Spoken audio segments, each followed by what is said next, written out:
Iran इस वक्त बहुत ज्यादा गुस्से में है। जैसे जैसे गजा में भुखमरी बढ़ने की तस्वीरें आ रही हैं, ईरान में इजराइल पर सख्त एक्शन लेने की मांग बढ़ती जा रही है।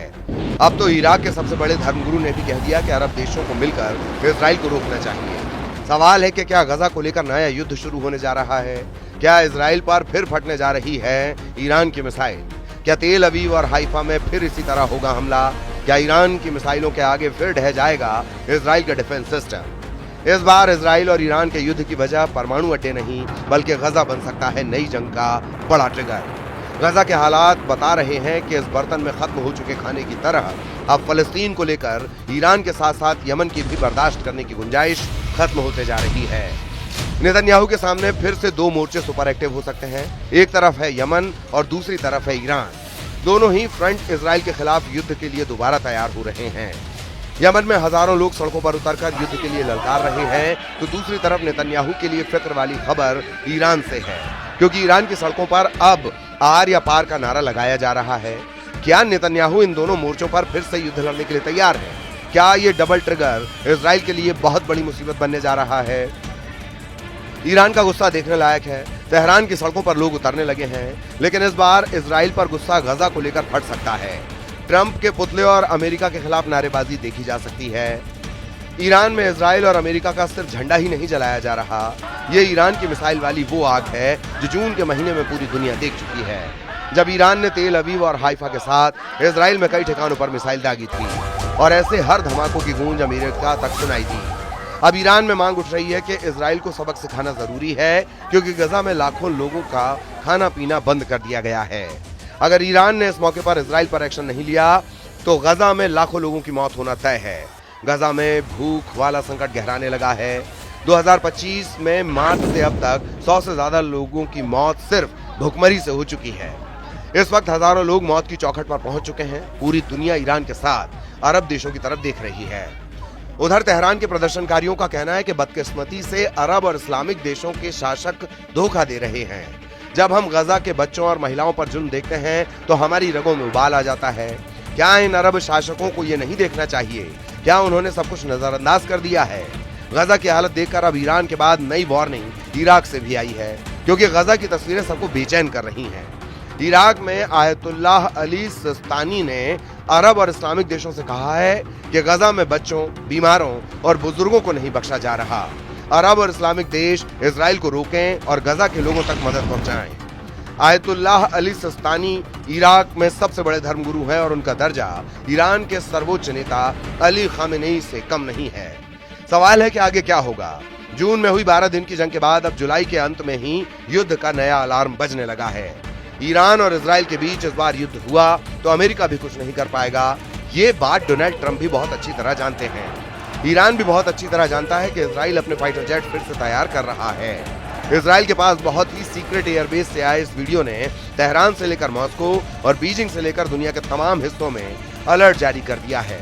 खबर पक्की बताई जा रही है, क्योंकि पश्चिम एशिया में नया खौफ बहुत बड़े सवालों के साथ पैर पसार रहा है। क्या इजराइल और ईरान का युद्ध फिर शुरू होने जा रहा है? क्या हमला अगस्त महीने में ही किसी भी वक्त शुरू हो सकता है? और इस बार ईरान और इजराइल के युद्ध को कोई नहीं रोक पाएगा। क्या ईरान पर बमबारी के लिए डोनाल्ड ट्रंप ने नेतन्याहू का हथियार गोदाम फुल रिचार्ज कर दिया है? क्या अगस्त की शुरुआत में ही नेतन्याहू की फिर से एक्टिव हुई एयरफोर्स बड़ा हमला करेगी? और जो युद्ध जून में रुक गया था वो अब जुलाई के अंत और अगस्त की शुरुआत में सभी रिकॉर्ड तोड़ देगा।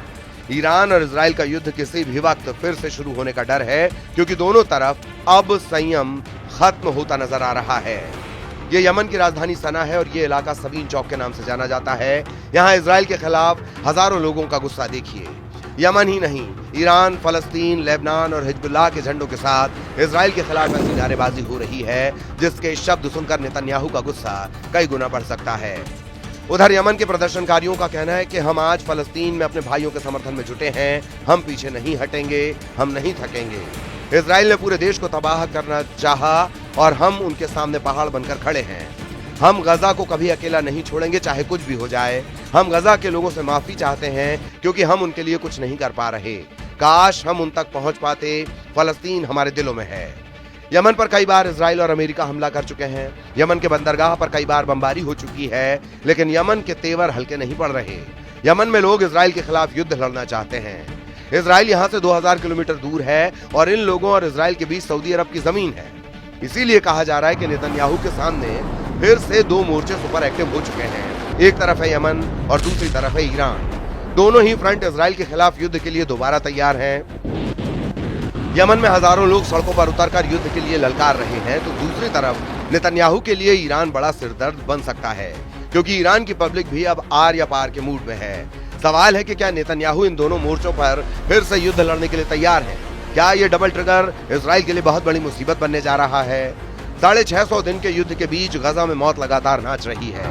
खंडहरों और कंक्रीट की तहस नहस हो चुकी बस्ती में कब, कहां और कितना बड़ा बम गिरेगा, ये सिर्फ नेतन्याहू जानते हैं। गजा पर सैकड़ों किलो का बम जब गिरता है तो ऐसा धमाका होता है और फिर होता है हाहाकार। 22 महीनों का युद्ध और अब तक 59,000 लोगों की मौत। गजा में मौत का मीटर चलता जा रहा है इजराइल का ग्राउंड ऑपरेशन। 59,000 लोगों की मौतों के साथ सवाल कि इस युद्ध को जीत कौन रहा है, क्योंकि हमास की पूरी लीडरशिप खत्म करने के दावे के बीच इजराइल को जून और जुलाई में लगातार ऐसे झटके लगे हैं जिसने नेतन्याहू के मिशन गाजा को इजराइल की सेना के लिए जलेबी बना दिया है। इजराइल के कई सैनिक हमास के हमलों में मारे गए हैं, लेकिन नेतन्याहू अपने ऑपरेशन पर ब्रेक लगाने से साफ इनकार कर रहे हैं, क्योंकि अब डोनाल्ड ट्रंप से भी इजराइल को लगातार मदद मिल रही है। इजराइल को अब अमेरिका से 7,000 बंकर बस्टर बम एक नए युद्ध की शुरुआत करने के लिए मिल सकते हैं। सीज फायर के बाद ही इजराइल की एयरफोर्स खुद को ऐसे बमों से लगातार लैस करती जा रही है। अमेरिका के 7,000 से ज्यादा बंकर बस्टर बम इजराइल को आसमान के रास्ते भी पहुंचाए जा रहे हैं। इनकी खेप समंदर के रास्ते यानी कार्गो शिप से भी सप्लाई की जा रही है। एक तरह से इजराइल और अमेरिका के बीच बम हाईवे एक्टिव है। इसके टारगेट पर ईरान है। ये डोनाल्ड ट्रंप का नेतन्याहू को बहुत बड़ा धमाकेदार तोहफा है। डर है कि इस तोहफे के पीछे ईरान से युद्ध का दूसरा राउंड लड़ने की तैयारी कर ली गई है। यही वजह है कि इजराइल की एयरफोर्स फिर से सुपर एक्टिव मोड में है। इजराइल के एयरबेस पर लगातार काम चल रहा है। यह है अमेरिका से सप्लाई किया गया MK-84 बंकर बस्टर बम। इसी बम से इजराइल ने अब तक गजा के कोने कोने को मिट्टी में मिलाया है और ईरान पर भी ऐसे ही बमों से हमले किए गए हैं। लेकिन जुलाई को लेकर ट्रंप और नेतन्याहू की जो तैयारी है वो एक लंबे युद्ध की तरफ इशारा कर रही है। 2000 पाउंड या फिर 900 किलो के इस बम की ताकत क्या है, आप धमाकों को देखकर समझ सकते हैं। जब ये बम गिरता है तो ऐसा धमाका होता है जो पूरी बिल्डिंग को गिरा देता है। ऐसी तस्वीरें पिछले 15 दिनों में गजा में भी देखी गईं और लेबनान की राजधानी बेरूत में भी देखी गईं। फरवरी में अमेरिका ने इजराइल को ऐसे 10,000 बम सप्लाई किए। अब जुलाई में ऐसे 7,000 और बम पहुंचाए जा रहे हैं। यानी गजा और बेरूत के बाद ईरान पर भी मेड इन अमेरिका वाला बारूद फिर से बरसाने की तैयारी हो चुकी है।